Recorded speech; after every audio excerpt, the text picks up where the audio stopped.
ایک دولت مند انسان تھا، اس نے ایک بہت خوبصورت لڑکی سے شادی کی، محل نما مکان تھا، کھانا کھا رہا تھا، بیوی کے ساتھ بیٹھا ہوا، دروازے پہ کسی فقیر نے آواز لگائی۔ اس کی بیوی نیک عورت تھی، اس کی عادت تھی کہ دروازے پہ جب بھی کوئی فقیر مانگنے آتا وہ اس کو ضرور کچھ نہ کچھ دیتی تھی۔ تو جب اس نے صدا لگائی تو بیوی نے پوچھا کہ آپ اجازت دیں تو میں ایک روٹی فقیر کو دے آتی ہوں۔ کہا ٹھیک ہے۔ اب وہ دینے گئی تو 1 منٹ 2 منٹ لگ ہی جاتے ہیں۔ تو جب واپس آئی تو اس کا موڈ بڑا اپ سیٹ تھا، برسنا شروع کر دیا، یہ لوگ کمینے اور ذلیل ہوتے ہیں، مانگنے آ جاتے ہیں، کام نہیں کرتے، کماتے نہیں، فلاں نہیں کرتے۔ اس نے تو جنرلی فقیروں کے اوپر برسنا شروع کر دیا۔ اب کچھ ہوتے معذور ہیں، مجبور ہیں، ہر ایک کے حالات ایک جیسے تو نہیں ہوتے، لیکن اس کی تکبر کی یہ باتیں اللہ رب العزت کو ناپسند آ گئی۔ ہوا کیا کہ کچھ عرصے بعد کاروبار کے اندر نقصان ہونا شروع ہو گیا، جو کچھ ریسورسز تھے نا، ریزرو، وہ سب ڈپلیٹ ہو گئے، ختم، حتیٰ کہ ایک وقت آیا کہ مکان بھی بیچنا پڑ گیا۔ پھر ایک وہ وقت آیا کہ یہ اپنی بیوی کو بھی سپورٹ نہیں کر سکتا تھا۔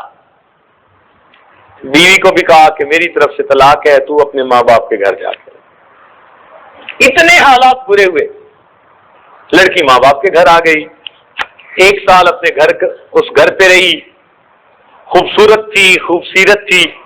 1 سال کے بعد پھر اس کے رشتے کا پیغام آیا، ماں باپ نے رشتہ کر دیا۔ جب رشتہ کر دیا تو اس کو جو دوسرا خاوند ملا اس کا بھی بڑا مکان اور بڑا کاروبار، تو یہ اسی طرح خاوند کے ساتھ بیٹھی کھانا کھا رہی تھی۔ اللہ تعالیٰ کی شان کے دروازے پہ کسی فقیر نے صدا لگائی اللہ کے نام سے، تو اس کی چونکہ عادت تھی کہ یہ دیا کرتی تھی ضرور اللہ تعالیٰ کے نام پہ، اس نے پھر کہا جی میں دے آؤں۔ اس نے کہا دے آؤ۔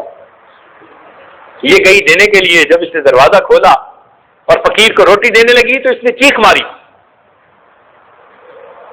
تو خاوند بھاگا۔ جب قریب گیا تو دیکھا کہ اس پر تو عجیب سی کیفیت ہے، رنگ پیلا۔ پوچھا خدا کی بندی کیا ہوا؟ کہنے لگی کہ جب اس فقیر کو میں روٹی دینے لگی تو میں نے دیکھا کہ یہ فقیر وہی تھا جو میرا پہلا خاوند تھا، میرے دروازے پہ بھیک مانگ رہا تھا۔ اس نے کہا اچھا تم نے مجھے پہچانا کہ میں کون ہوں؟ اس نے کہا تم کون ہو؟ کہنے لگا یاد کرو ایک وقت تھا جب تم روٹی دینے آئی تھی اور میں تمہارے دروازے پہ بھیک مانگنے کے لیے کھڑا تھا۔ اللہ رب العزت نے اس کے تکبر کے بول کے بدلے اس کا محل، اس کی بیوی، اس کی ساری کچھ اس کے فقیر کو دے دیا، اور وہ بندہ جو تکبر کی باتیں کرتا تھا اس کو فقیر بنا کر اس کے دروازے پر کھڑا کر دیا۔ تو ہم اپنی اوقات نہ بھولیں، سمجھے؟ کسی کو تانا نہ دیں، کسی کو آر نہ دلائیں۔ کوئی اگر مصیبت میں پھنس گیا ہے، اس کی اولاد سے کوئی غلطی ہو گئی، اس کی بیٹی سے کوتاہی ہو گئی، ہم کسی کو آر نہ دلائیں۔ ہمارے ساتھ بھی یہی معاملہ پیش آتا ہے، کسی کی پبلک انسلٹ ہو چکی ہے، ہم خوش نہ ہو، ہمارے ساتھ بھی یہ معاملہ پیش آتا ہے۔ اس لیے شریعت نے فرمایا، نہیں شریعت میں بتلایا گیا کہ جو آدمی دوسرے کو گناہوں پر آر دلائے گا اس وقت تک موت نہیں آئے گی جب تک کہ وہ خود اس گناہ میں ملوث نہیں ہو جائے گا۔ یہ جو دوسروں کے بارے میں بدگمانی ہے نا، یہ بڑے گناہوں میں سے ایک گناہ ہے، بڑے گناہوں میں سے ایک گناہ ہے، اور اس گناہ پر تو اللہ تعالیٰ فوری پکڑ فرما لیتے ہیں۔ کئی مرتبہ دوسروں کے بارے میں بدگمانی دل میں رکھنا فوری پکڑ آ جاتی ہے۔ سفیان ثوری رحمۃ اللہ علیہ فرماتے تھے کہ ایک مرتبہ میں جا رہا تھا تو ایک آدمی نماز پڑھ کے رو رہا تھا۔ فرماتے ہیں اس کو دیکھ کر میرے دل میں گمان گزرا، یار یہ ریا کر رہا ہے۔